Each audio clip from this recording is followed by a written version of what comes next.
নমস্কাৰ hello' friend আজি মই ডক্টৰ পলাশ পাঠকে কৈছোঁ আৰু মই আপোনালোকক আজি এটা সাপ্লিমেণ্ট সম্পৰ্কে কথা ক'বলৈ ওলাইছোঁ আৰু এই সাপ্লিমেণ্টটো হ'ল আজিৰ দিনত অত্যন্ত প্ৰয়োজনীয় যিহেতু আজিকালি যিটো ছিজন ধূলি বৰষুণ বতাহ আৰু বিভিন্ন ধৰণৰ পলিউশ্যন এই গোটেইবিলাকৰ কাৰণে আমাৰ কি হৈছে চৰ্দি জ্বৰ সঘনে হ'বলৈ ধৰিছে মানুহৰ ইমিউনিটি কমি গৈছে যাৰ কাৰণে এটা সুন্দৰ সাপ্লিমেণ্ট মই বিষয়ে ক'ব লাগিছিলোঁ সাপ্লিমেণ্টটোৰ নাম হ'ল কেশৰ কৱচ আৰু এই কেশৰ কৱচটোৰ নামটোতে পৰিচয় যে ইয়াতে কেশৰ আছে ডালচেনি আছে তুলসী আছে কলা জালুক আছে আৰু আদা আছে এই গুটিকেইটা বস্তুৰ সংমিশ্ৰণত এইটো ইমান ধুনীয়াকৈ তৈয়াৰ কৰিছে নেবুলা কোম্পানীটোৱে গতিকে এই প্ৰডাক্টটো আপুনি যদি সেৱন কৰে তেতিয়াহ'লে আপোনাৰ কি কাম আহিব সেই কথাটো মই বুজাবলৈ আজি এই ভিডিঅ'টো বনাইছোঁ প্ৰথমতে আপুনি যদি কেশৰ কৱচ সেৱন কৰিছে তেতিয়াহ'লে আপোনাৰ ইমিউনিটি বুষ্ট আপ কৰিব অৰ্থাৎ আপোনাৰ ইমিউনিটি বৃদ্ধি কৰিব আপুনি বহুদিনলৈকে যেতিয়া দেখা পোৱা যায় সঘনে জ্বৰ হৈ থাকে ইয়াতে আপোনাৰ জ্বৰ নোহোৱা হ'ব আপুনি সোনকালে চৰ্দিত আটেক নকৰিব ঠাণ্ডা নালাগিব আপোনালোকে ধূলি মাকতিত গ'লেও আপোনাৰ এলাৰ্জি ফৰ্ম নহ'ব গতিকে ইমিউনিটি বুষ্ট আপ কৰাটো আজিৰ দিনত অত্যন্ত প্ৰয়োজনীয় কথা নেক্সট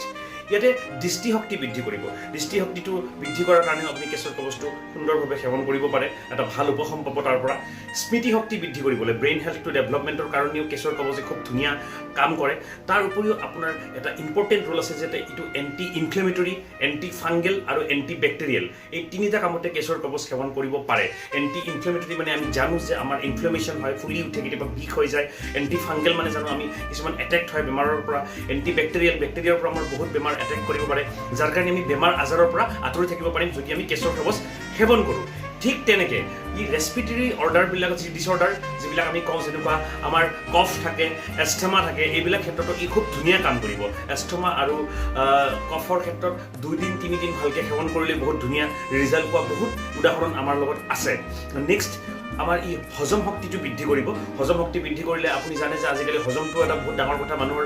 ইনডাইজেশ্যন প্ৰব্লেমত ভুগি আছে যাৰ কাৰণে হজম শক্তিটোৰ কাৰণেও আপুনি এইটো সেৱন কৰিব পাৰিব ৰাতি টোপনি যদি নাহে তেতিয়াও আপুনি এইটো সেৱন কৰিব পাৰিব তেতিয়া আপোনাৰ এটা ভাল ৰিজাল্ট পাব আৰু ইয়াৰ উপৰিও যিহেতু ইয়াতে ভিটামিন থাকে কেলছিয়াম থাকে জিংক থাকে আইৰণ থাকে আৰু ক্ল'ৰ'ফিল থাকে এই গোটেইবিলাক আমাৰ দেহৰ বাবে নিতান্ত প্ৰয়োজনীয় বস্তু যাৰ কাৰণে আপুনি কম খৰচত কেশৰ কৱচক সেৱন কৰিব পাৰে এটা ডিব্বাত আহে মোৰ স্ক্ৰীণত দেখা পাইছে আপুনি ফটোখন এখন চামুচ থাকে আধা চামুচ আপুনি যদি একাপ লাল চাহ বা গাখীৰৰ লগত মিহলি কৰি খায় দিনটোত 2বাৰ বা 3বাৰ আপুনি বহুত সুফল লাভ কৰিব পাৰিব এই প্ৰডাক্টটো ক'ত পায় কেনেকৈ পায় আপুনি মোৰ ভিডিঅ'টো যোনে শ্বেয়াৰ কৰিছে তেখেতৰ লগত যোগাযোগ কৰক আৰু আজিয়ে সেৱন কৰক অত্যন্ত জৰুৰী প্ৰডাক্ট আজিৰ যুগত যিহেতু এতিয়া বেছিভাগ মানুহৰে ইমিউনিটিৰ প্ৰব্লেম দেখা পোৱা গৈছে জ্বৰ চৰ্দি হৈ থাকে বহুত মানুহে মোক সোধে যে ইমিউনিটি কম আছে বুলি আমি কেনেকৈ বুজিব পাৰিম একদম সহজ কথা যদি 2 মাহ বা 3 মাহৰ মূৰে আপোনাৰ কোনোবা ঘৰৰ পৰিয়ালৰ ব্যক্তি বা আপুনি নিজেই যদি 2 মাহ 3 মাহৰ মূৰে বাৰে জ্বৰত ভুগি আছে কিবা বেমাৰ আজাৰ হৈ থাকে গম পাব যে আপোনাৰ ইমিউনিটিৰ সংখ্যাটো কমি গৈছে গতিকে আপুনি ইমিউনিটি বুষ্ট আপ কৰিবৰ কাৰণে কেশৰ কৱচ আজিৰ পৰাই গ্ৰহণ কৰক খুব সুলভ মূল্যত এভেইলেবল অল ইণ্ডিয়াত ডেলিভাৰী চিষ্টেম আছে আমাৰ গতিকে আজিলৈ ইয়াতে সামৰিছোঁ অধিক ভিডিঅ' জানিবলৈ মোৰ স্ক্ৰীণত দেখি থকা WhatsApp number Facebook account Instagram page সকলোতে ফ'ল' কৰিবলৈ নাপাহৰিব থেংক ইউ